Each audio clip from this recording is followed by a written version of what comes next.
This week on Environment, melting glaciers, new lakes, energy opportunities in a changing alpine landscape.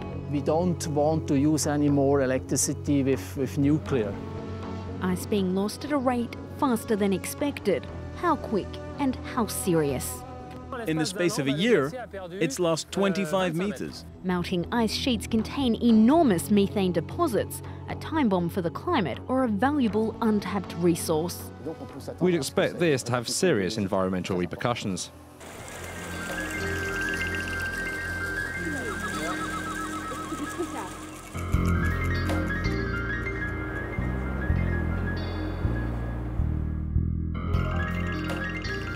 I'm walking along one of the longest and highest footbridges in Europe, certainly here in the Swiss Alps. It was built to carry people over Lake Trift, a lake that didn't exist 10 years ago.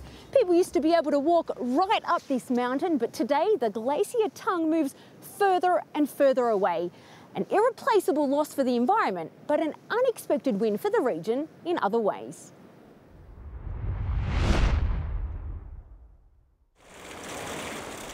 At 3,500 metres high, tourists have long made the 2-hour trek to see the Trift Glacier in the Swiss Alps. But since a suspended bridge was built in 2004 to make up for the missing ice, the number of visitors has surged. It's the second time we've come here. We came last year and found it so beautiful. We wanted to come again. David Volken is also making his way up the mountain, but for a different reason. The scientist has been studying the rapid loss of ice in Switzerland's Alpine region. The Trift has been a particular focus. It used to extend an extra 3 kilometres down the mountain, but it's melting, and in the last decade has formed a lake at its base. What we can see here is the glacier and the lake. The glacier has retreated 800 meters in the last decade.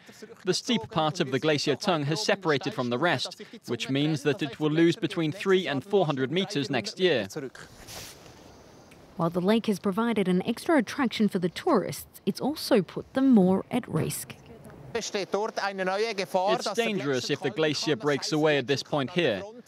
The melted ice then slides into the lake, which causes a flow of water like a tide, which then falls onto the tourists and the hikers below. The town of Gadman is the nearest pit stop on the road to the Trift Glacier.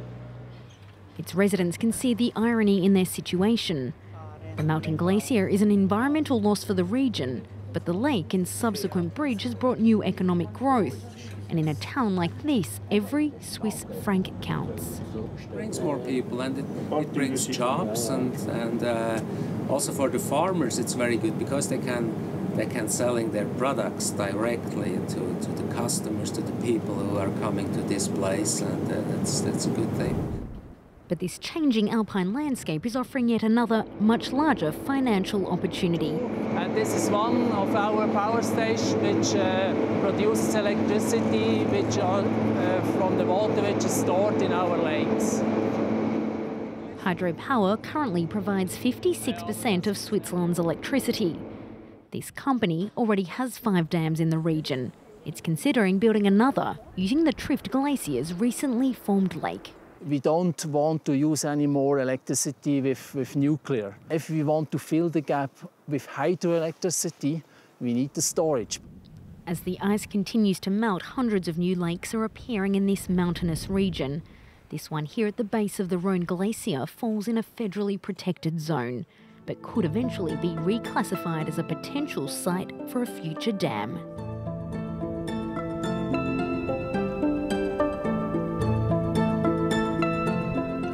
The Alps may have lost 1/3 of their ice, but another of Europe's mountain ranges is melting at an even more spectacular rate. Scientists are already imagining the Pyrenees without any glaciers at all. Sounds dramatic, but could be a reality by the year 2050.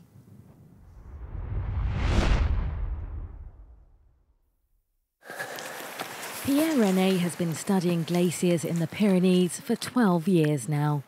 Soon, though, he may have nothing to study.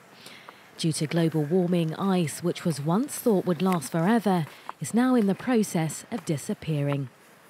Around the same time each year, Pierre comes back here to measure the glaciers using a fixed point in the rock called a spit. So, we've arrived at the end. We're at 104.5 meters. Last year on the 14th of September, so around a year ago, the glacier was at 80 meters from the spit. In the space of a year, it's lost 25 meters. Summer has taken its toll. At this rate, this glacier, called the Glacier du Talent, will have disappeared in 30 years' time. A familiar story across the Pyrenees where glaciers are melting quickly. A striking difference in the glacier's appearance is evident when photos taken at the start of the 20th century are compared with those taken more recently. Some glaciers have totally evaporated. To highlight this, Pierre heads to a well-known summit where over the last 10 years one glacier has completely disappeared. We've got an old photo of this glacier and the records of 1911. We know at that time it measured close to 38 acres. Today there's nothing left. The accelerated disappearance of these glaciers is the first sign of the troubles to come. In the Pyrenees, climate change is more rapid than in the rest of France. Animals and vegetation here will have to adapt to the change, and during the summer months without glaciers, river levels will decrease. The threat of torrential rains at other times of the year is also very real. For Carlo Cruzcramp, who spends most of his year outside with 200 sheep, dry land and varying types of wind are cause for concern. It keeps getting hotter and hotter. The grass won't grow like it did before, and therefore the sheep will stop grazing higher up in the mountains. It will be a bit of a curse for us. The Pyrenees are turning a new page, one in which 20,000-year-old glaciers could all but disappear.